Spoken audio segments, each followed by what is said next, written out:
Welcome to the Tammi Mack Late Show. I'm Wendy Osefo, and I'm filling in for Tammi Mack tonight. Advertising has become the fabric of our lives. We are bombarded with commercials when we watch TV at home, when we are driving our cars, and even when we were at the movie theater, when we used to be able to go to the movies, that is. Whether we like it or not, advertisers have our attention, and there used to be a time when advertisements only feature white faces and white families, and they never showed interracial couples or Black families. But have you noticed that the recent boom of biracial families being featured within commercials? Why are we seeing this sudden push of multicultural couples? The business of being Black tonight is the boom of biracial advertising. With that being said, I want to introduce to you guys some of our guests for tonight. Please welcome the VP Creative Director at Biracial Communications, Terrence Burrell. The founder and CEO of Black Girl Digital, Latoya Shambo. The founder and host of the African History Network, Michael Imhotep. And actress and writer, Casey Owens. All right, guys, I want us to jump right in. I want us to talk about why does this matter? Why are we here tonight? And why does this conversation seem to be so vital within the fabric of our community? With that, I think a great way to start us off is to discuss what does a company gain by using biracial families to market their products? Casey, if you can start us off tonight. Honestly, when I am watching anything and I'm seeing these families that look like my own family, my mom's from Guam, my dad's Black, my eyes are on that commercial like that. I'm captivated, but more than anything, like there's a brand authenticity where I'm like, you know what, they're speaking to me and my experience. And I mean, honestly, there's eyes that, I mean, I'd flip the channel, but now I'm watching those commercials. Mm. Great point. And I guess, Casey, you talk about some of your own background and those eyes and the eyes to catch the commercial. But, Terrence, if you could just give us really a high level view of where does the direction to cast a biracial family come from, right? Like, does it come from the company who's advertising their brand, or is that the decision made by the advertising agency? Like, where are we seeing this influx from?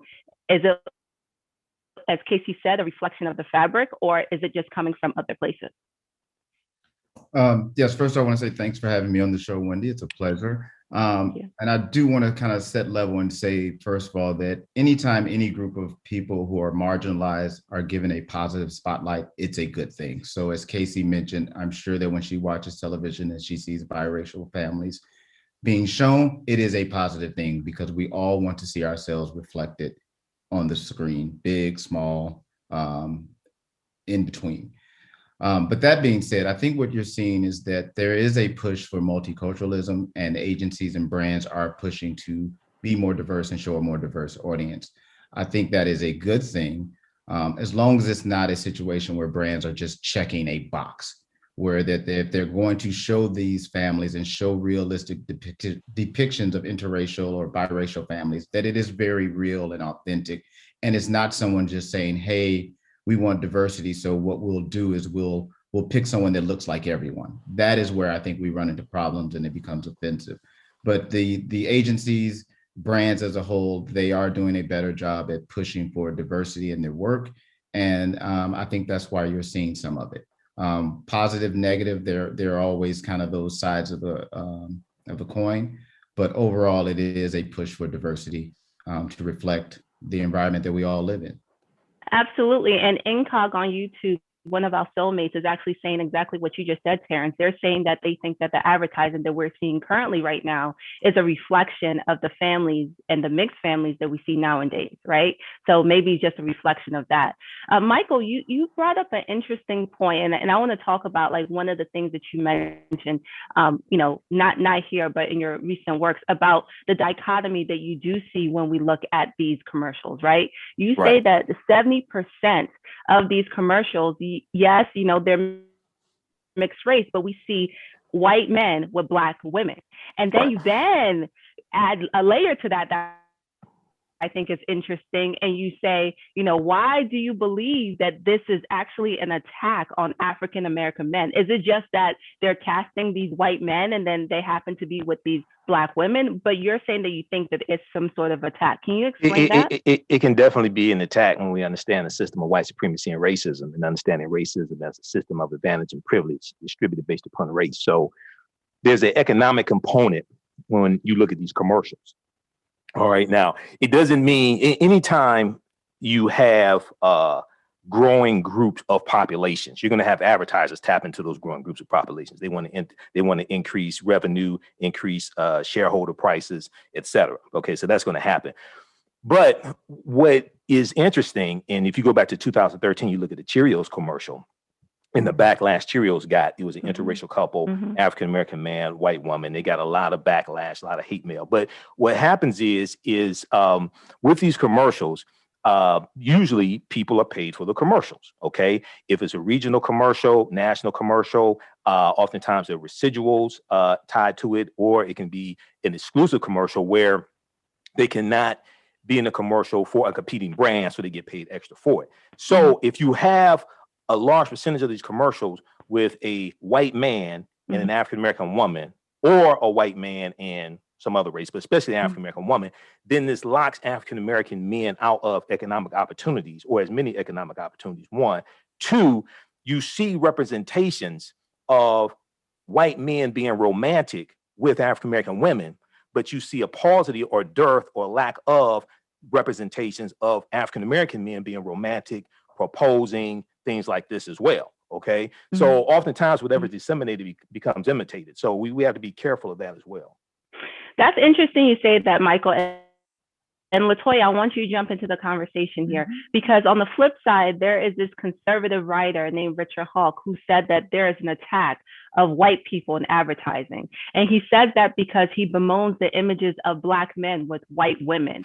And if you know anything about advertising, whether we go back to those Willie Horton ads back in the day that was to scare and terrify people of this Black man coming into white homes, or even when we look at the cover of one of the Sports Illustrated magazines where you had LeBron James carrying the supermodel over his shoulder, and it was like a homage to King Kong, and everybody was like, whoa, you can't do that. So Latoya, what are your thoughts on this? What is your reaction to that about, Black men with white women and what that brings up in our society? Yeah, absolutely. And thank you so much for having me on, Wendy. I think that it really, it gives us it makes us think that there's no one in the office, in those seats, that's pausing the conversation or allowing us to have a seat in those conversations before those ads go out. I feel like internally, someone is letting all of these ads go live, and no one is stopping and saying, hey, let's take a look at what we're putting out before we put it out. And when that happens, that is when these situations get a little bit more drawn out and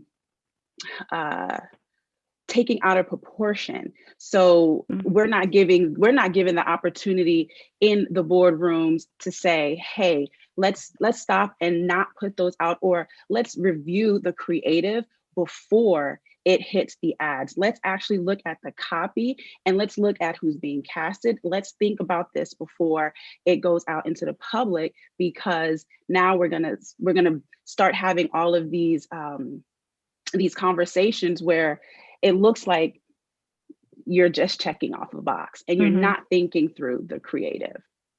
Absolutely. And so let's have a consensus here, right? We're all family. So what do we think, if we can come to a collective decision here? Because during the pandemic, we saw that advertisers a lot of times use actual families for commercials, which when I read that, I was actually really surprised. They used families. They didn't do these little puzzle pieces where they're bringing people from different families and trying to make this, super family, but rather they went to real families.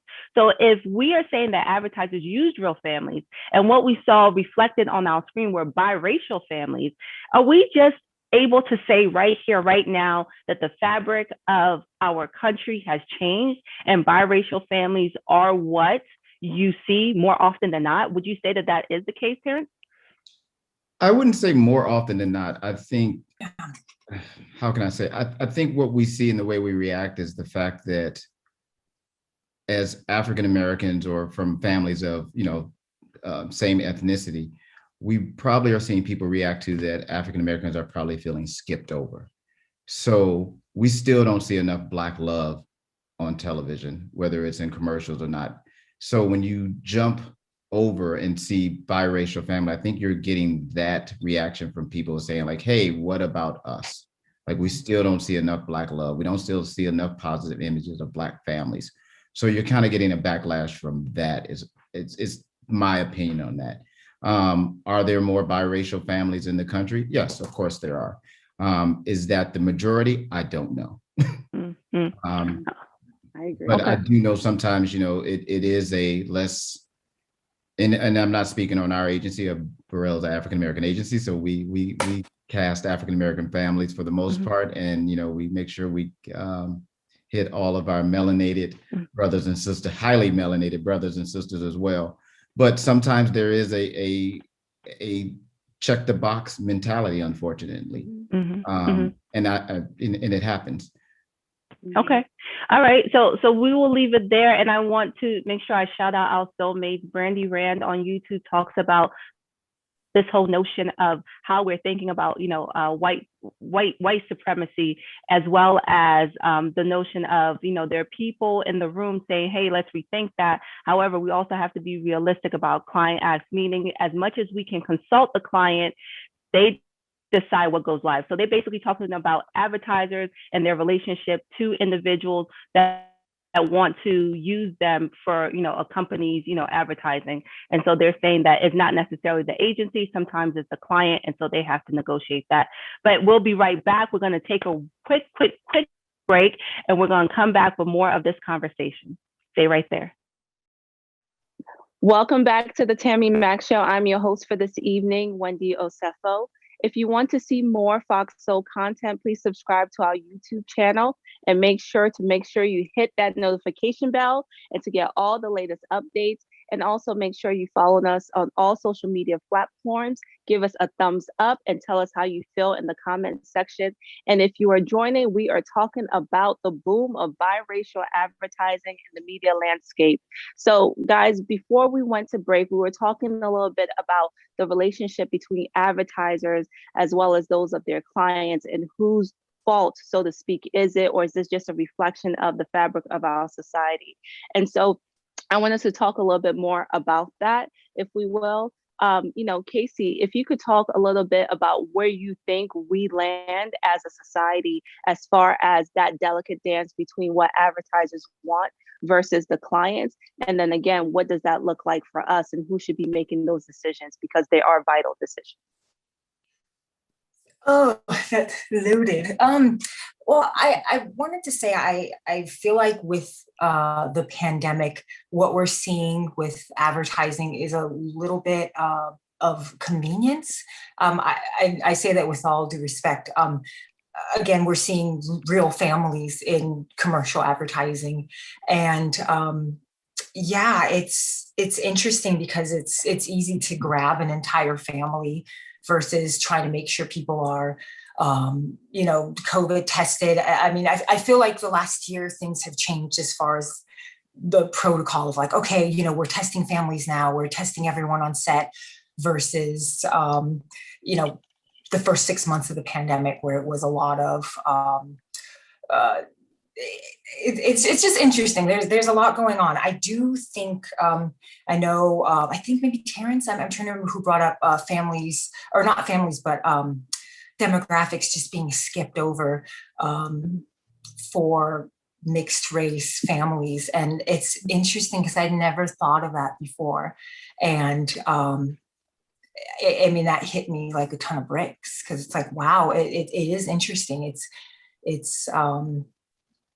interesting. And I know I on the end that I'm on, it's a privilege that I have where I know for once I'm working a lot.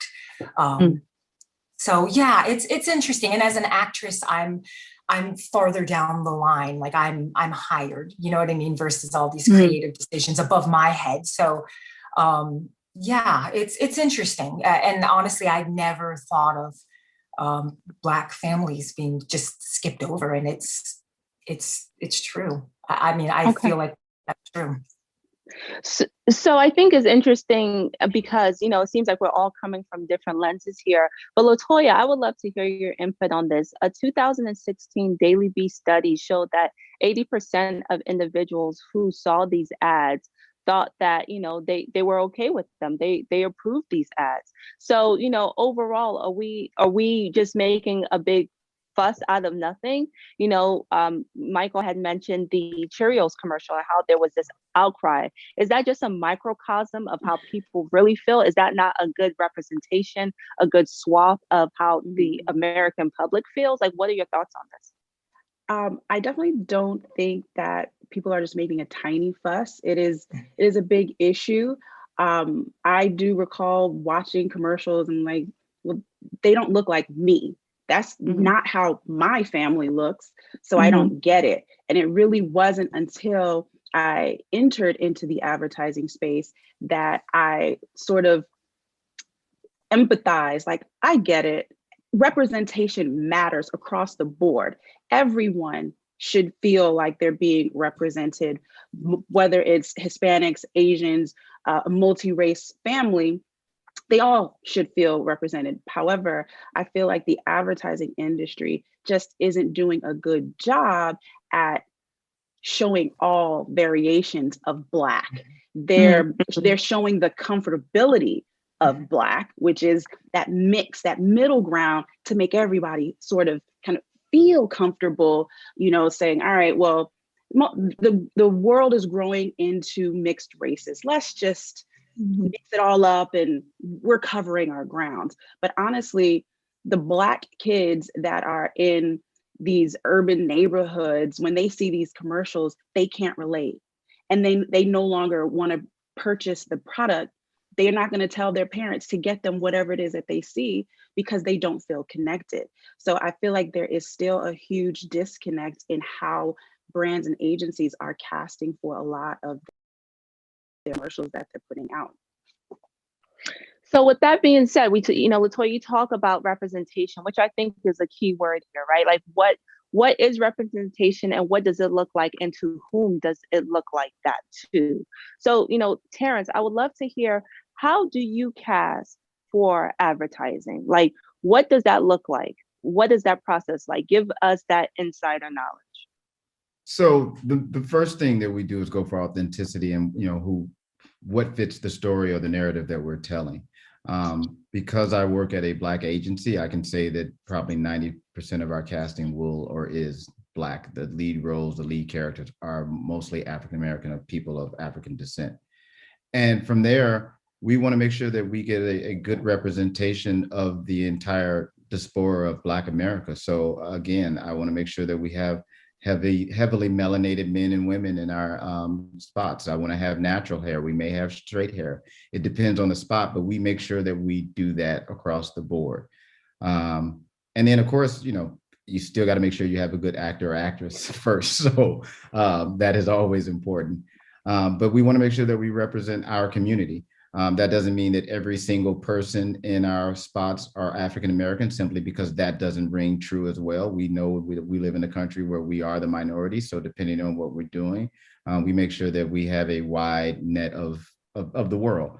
But our heroes and our heroines are, for the most part, African-American. And we cast everyone, and we make sure that, you know, that goes with shape, size, height as well, because there's disparities against that. You know, there's a so-called Black Hollywood look, and we try to avoid that as much as possible.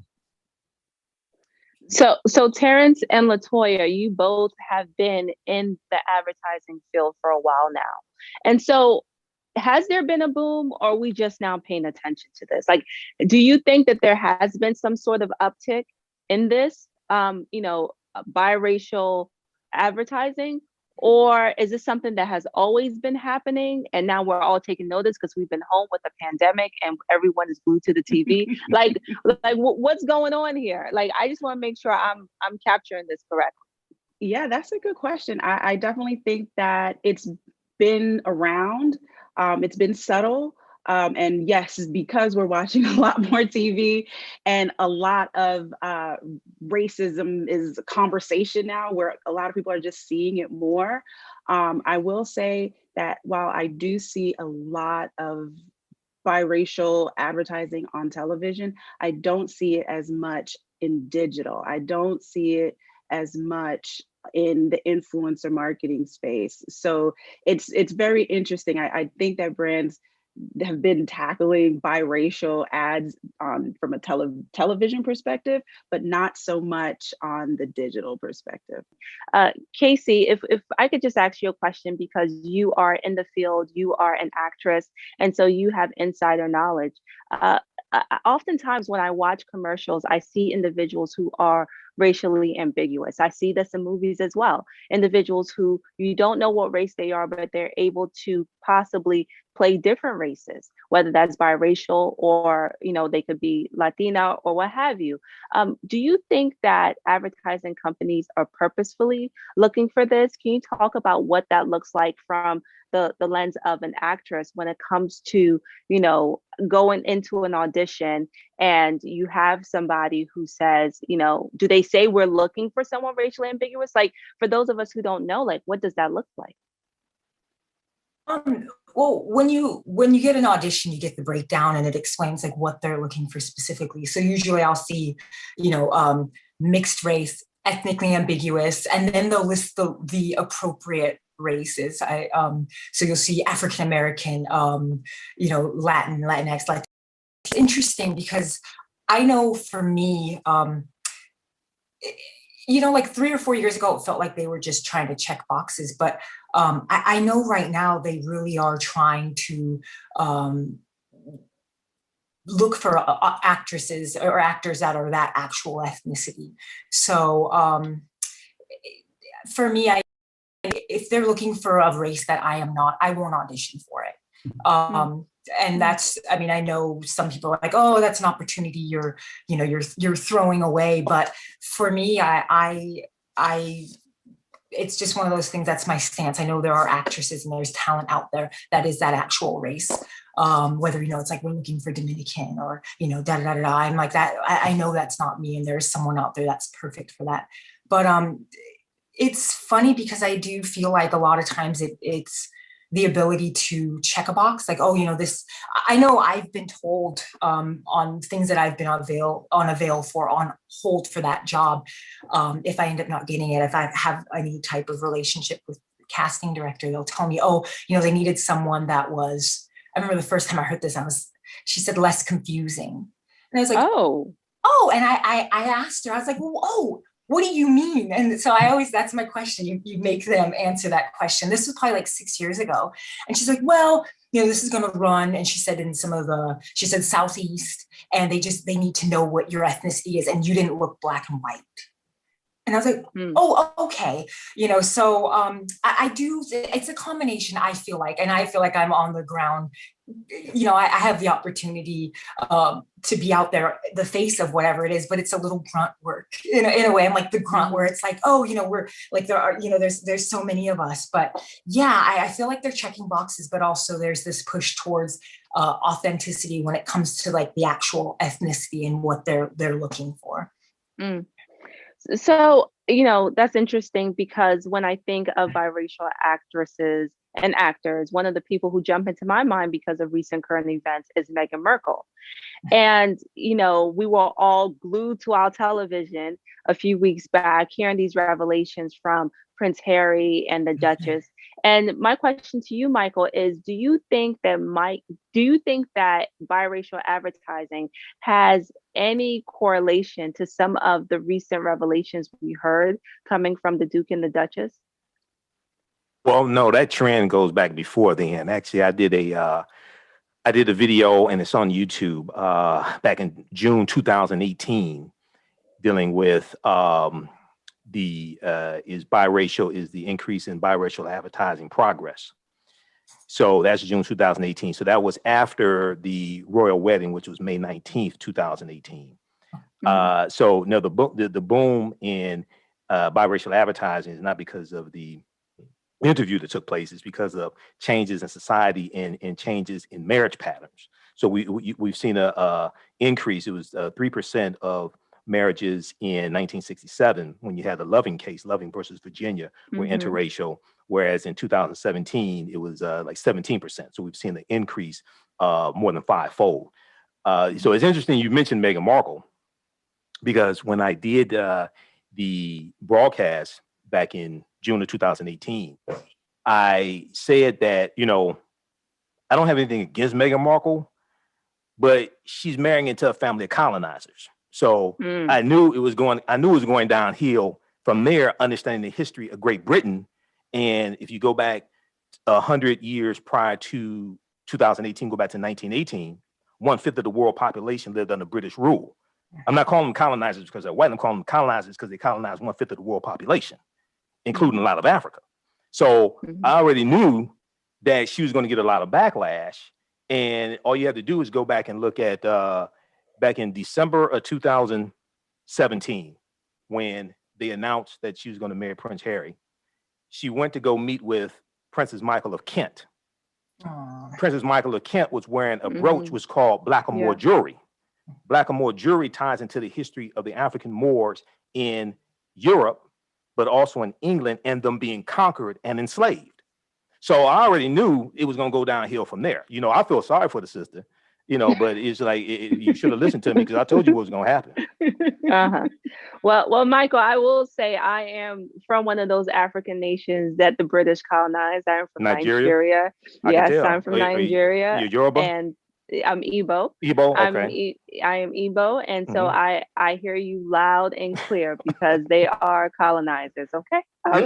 But with that being said, you mentioned the year 2017. In 2017, it must have been a great year, because in 2017, Pew did a research in which it found that Black men are twice as likely than Black women to be in interracial marriages. You know, Latoya, what are your thoughts on this? And if Black men are twice as likely to be in these interracial marriages, how come that's not reflected in advertisements more? Does that go back to our earlier discussion of this way of looking at Black men as being threatening almost, and they don't want to show the Black man with the white woman, right? Like, again, going back to the Willie Horton ads of them showing a Black man and saying, you don't want this Black man coming through your door. Like, why, if advertisers are supposed to do the job and reflect society, yes, we are a biracial society, but it's not the white man and the Black woman, it is the Black man and the white woman. How come we don't see that more? That is, you know, I wish I had all the right answers for that question. Honestly, I can tell you. Honestly, I think that it's probably more so reflective of what the people in that office generally see and is more comfortable casting. Like, if they're not seeing in their day-to-day, you know, this Black man and a white woman, then they're not thinking like, you know what, this is a normal thing. You know, they're in their environment, they're more likely to see the white man with the Black woman. So if they're the ones casting and thinking through, all right, well, what is this campaign going to look like? It's probably going to be more reflective of what they're used to seeing. You know, and is it racist? Yes, sure. You know, but beyond that, I just wish I had a better answer. I really think it's a product of their environment and of what they know and what they see, and that's how they cast. And perhaps maybe a little bit they feel like a white man might soften up the ad a little bit more than the Black man, because the Black man might appear a little bit more aggressive, and you know, they want to appease the more total market versus the niche market. So there can be so many variables as to why they are more so casting that white male, Black woman versus Black man, white woman. Terrence, what are your thoughts on that? How come we're not reflecting the current actual fabric of our society? Why are we giving a diluted version to people? Did you see me leaning in, ready to say something? I saw you. I saw you. So I think there's a level of bias, conscious and unconscious, that goes into a lot of this. And I'll go back to my early days in advertising. I was pretty young, and I would notice that, you know, you write a script and there's no race or ethnicity into something, and then you get storyboards drawn, and storyboards are drawn, and then they go out, and sometimes the casting agencies see the storyboards. And I noticed that, you know, every time we sent out a storyboard, you know, the people came back, they drew white characters. And I just said, I didn't say the person was white. I didn't say they were Black. Why did you draw white characters? And the illustrator said, well, I always draw white characters unless someone tells me not to. Mm-hmm. So from then on, whenever I did anything, I made sure I said Black, African-American, something, something. And then it got to a point where I was doing that so often, I was asked, like, why do you keep making everyone Black? And I said, well, why do you keep making everyone white? Right. So like it was a conversation that no one ever had with the illustrator, or never had with the person. And he wasn't doing anything of malice. It's just he defaulted to white. And then because when that is what he knew. That's what he knew. And then when someone got that storyboard and they needed to cast, they cast what they saw in the storyboard. So they asked for white actors and actresses. So again, not necessarily malice. Is it wrong? Yeah. It's not diverse, but there was no malice on his part. And it's just saying, okay, well, you know, I just did the opposite. And then, you know, I was told, hey, kind of stop doing that because you're making everyone Black, and that's not what the client's expecting. So again, there's that bias, conscious and unconscious, and that still shows up in casting, to kind of what Latoya was saying, is that people do what they're comfortable with. So if my normal, or what's normal or average for me, is whether it's, you know, a Black woman with a white man, then okay, then I haven't done anything wrong. That's what I see, that's what I know, or vice versa. So sometimes you just have to check yourself, and, you know, that's why you need a diverse group of people involved with everything. So someone could say, hey, have you realized everybody we cast looks the same? Right. Or, Right. you know, right. So that's where diversity in the decision-making level comes in handy, because someone's going to say, the world doesn't look like this. Or, you know, you can go with, you know, the 6 foot, you know, muscular dad that, you know, like, well, how many dads, you know, have this body anymore? You know what I mean? Like it goes Absolutely. No, it makes sense. And I think is, you know, I think is not just diversity. I think is also inclusion. Yep. Yeah, definitely. It's across the board: weight, height, gender. It's we get stuck in our own forms of normalcy, or whatever that may or may not be, and it's hard for people to get out of it. And the way to do that is have diversity of thought. And I think that it really goes back to the point of making sure that the people that are in the rooms of these advertising agencies and casting agencies are diverse. Is not okay to only have white people sitting in the room making all of the decisions when it comes to diversity and inclusion in these advertisements. Welcome back to the Tammi Mack Late Show. I'm your host for this evening, Wendy Osefo. So, you know, we've been having this conversation about this boom in biracial advertising, and I want us to take a quick look at this compilation of ads, and I want our panelists to react to what you just saw after we take a look at these ads. As you're doing, my darling. Here's the deepest secret that nobody knows. Oh, they're looking for you. I love you, but I do. Mom, Dad, I just want to thank you for always being there for me. Never miss a moment.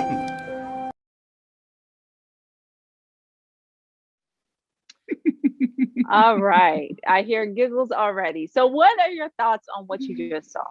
Is there anything that jumps out at you? Where are the Black men? That's what I see. Yeah. No Black men. Yeah. Black older man. Well, but he wasn't the one getting. He wasn't the one married in the interracial marriage. This is by design. This is Right. it's like people act like they never read Dr. Francis Cress Welsing before. Okay, what you're dealing with, it goes back to before the break. You asked why is this happening? Why do we see more? Why do we see more representations of white men with African American women? The reason why is from 1882 to 1968 in this country, there were 4,743 lynchings. 72% of the people lynched were African Americans. Majority of the African Americans lynched were African American men. When you go research why they were lynched, a lot of it had to do with being involved with a white woman, looking at a white woman, dreaming about a white woman, thinking about a white woman, and they were killed. Okay, this goes back hundreds of years. If you go back to May 19th, 2018, the Royal Wedding, May 19th was also the birthday of Queen Charlotte Sophia. Queen Charlotte Sophia was the wife of King George III, and she was of African Moorish ancestry on her mother and father's side of the family. Europeans had saw intermixing with African people for hundreds of years, and the African Moors were changing the complexion of Europe. So what you're seeing now is the reason why you have white men with African American women. It's a power dynamic. If you had more representations of African American men with white women in the commercials, it would cause an uprising like what you saw January 6th. I'm serious. Because when you go back and look at 1967, it was illegal in many southern states for interracial marriage to take place. All this comes out of a power dynamic, and it comes out of a historical context. And when you understand racism and white supremacy, it's designed to preserve genetic white survival. It's a power dynamic. So that's why when they show those representations, they'll show a white man with a African American woman. It's less offensive to a lot of white people, especially white men in the South. You have to understand the history of this. Michael, I think that you're onto something, and I do think that what you're saying is it deepens this conversation, because this isn't just about advertising. No. This is rooted in white supremacy. This is rooted in the very reason why we have the Emmett Tills, right? Yeah, like that was Mississippi. Exactly. We have the Black boy who was whistling at a white woman, and that is so offensive. But you still have slave masters who can justify sleeping with Black women, with Black slaves, right?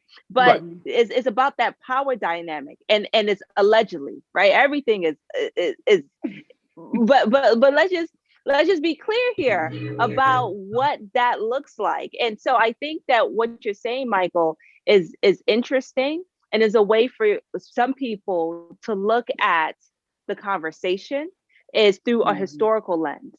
You could look at it from the lens of casting. You could look at it from the lens of the fabric of the community, but you can also take a historical lens. And I think that that's what you bring to the conversation, Michael. Oh, so LaToya, I want to ask you a question.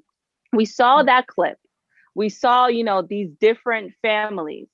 Do you think that some of these advertisers cast these biracial families just to check a black box? Absolutely. I absolutely think that they casted to check the black box. I also think that they probably felt like, all right, so if we, especially with that last ad, it almost had me. I was like, oh, okay, you know what? She could look like my mother almost looks like that. I was like, when I was young, my hair looked like that. But then when they panned over to the white man, I was like, nah, I don't know. No, no. That was wrong. That was incorrect. you could have just followed through. Just follow through. Get the Black dad. Make it look like a real Black family. And if in the event you feel like you need to make the white people feel comfortable, then you go and create a whole nother ad with just the white family. But don't. And so LaToya, that brings me to think of another question. You just hinted to that. Do you think that the reason why this casting is happening is because they don't want to make something too Black? They want to continue to make things palatable to all audiences. And Terrence, feel free to jump in here. Is this something about if you know, you said about the illustrator when they were, you know, figuring out this advertising, the natural default was white, because white is inherently acceptable, right? But The majority. is there something about Blackness that makes it off-putting to people who are not Black? Of course. Yes. I mean, there is, you know, advertisers are conservative for the most part. Most brands do not want to offend anyone. Sometimes in that action, they overreach, and by not trying to offend anyone, they end up offending people. So to the example of, okay, we're going to do a open cast, but there aren't enough people in the room sometimes to say, okay, you cast this family, and it's not that there aren't interracial families, but now that you've just kind of stuck people together, you've appealed to no one, because people are going to look at this family and say, who are they? Like, it doesn't ring true. And not that this doesn't exist anywhere, it just sticks out. It feels weird, it's awkward. And I think that's kind of what LaToya was kind of, you know, looking at, like, okay, this is me, that could be my mom. And then it's like where'd this guy come from? Like, I thought this was like, you know, like the roommate came down to make breakfast or something. Like, it just didn't feel real. And I think that's what people react to. So I think, you know, again, by having diversity, having the experts in the room to make these decisions and help advertisers, you avoid these things. And Casey, as an actress, you know, you've worked with these agencies, you have been there. Do you think that there has been an uptick in the requests for biracial actors? Like, do you see that more now than before? Oh, yeah, absolutely. Something that I wanted to say, backtrack to something LaToya said. I have some male actor friends, they're African-American men, and they tell me that they are the non-threatening Black man. That's the category that they fit. And the first time I heard, I was like, what'd you say? And then 2 weeks later, a completely different friend told me the same thing. He's like, oh yeah, I'm working a lot. He's like, I fit that non-threatening Black man category. And right now, I mean, there's a few agencies, you know, I'm on Instagram looking around, and you're seeing casting calls for LGBTQ and mixed race families. And that's one thing that tells me this trend that we've seen in advertising really this last year, seeing all these real families on these commercials. It's something that I feel like is going to continue, especially if we're seeing agencies opening their doors to more. And I remember maybe 6 or 7 years ago, I had this terrible anxiety because I needed to switch commercial agencies. And I held on as long as I could, because it got hard hearing to find this agency. I heard a lot of, oh, well, we already have one. Right. And again, when I hear that, I make them tell me, oh, what do you mean? And it was like, well, you know, ambiguous race. And sometimes they'd say ambiguous race. Well, you know, mixed race. And as my, you know, within the last 4 years, I've had a child, I've switched agencies, and the conversation's been a lot different as far as me as a mixed race talent coming in. And they've said, oh, you're going to check a lot of boxes, to which I'm like, oh, no, okay.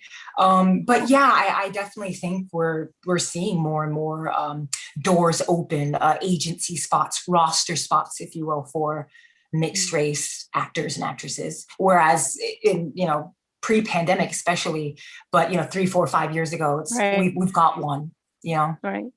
And those things that you're seeing in the agencies, we are now seeing and being translated to what we watch in the media.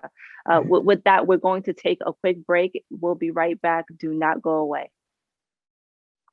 Welcome back to the Tammi Mack Late Show. I'm your host for this evening, Wendy Osefo. We have been having a riveting conversation with our panelists, and I just want you guys to hear some of the amazing things they are doing.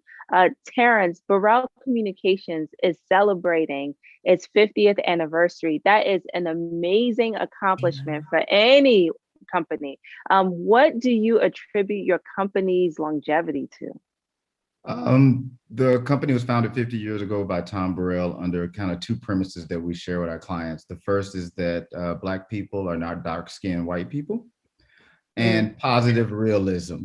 And I think that is kind of the testament of what we've done and the importance of it. So the whole conversation that we're having today about the treatment of African Americans and Black people is what the agency does every day to avoid this conversation. So we showcase African Americans in positive, realistic situations and help our clients avoid this entire conversation that we're having. So we are that voice in the room. We are those experts saying this is the best way to represent the African American audience. And the good thing is that when we do that and we tell these true, authentic stories, they appeal to audiences larger than African Americans because it's based on reality. So absolutely.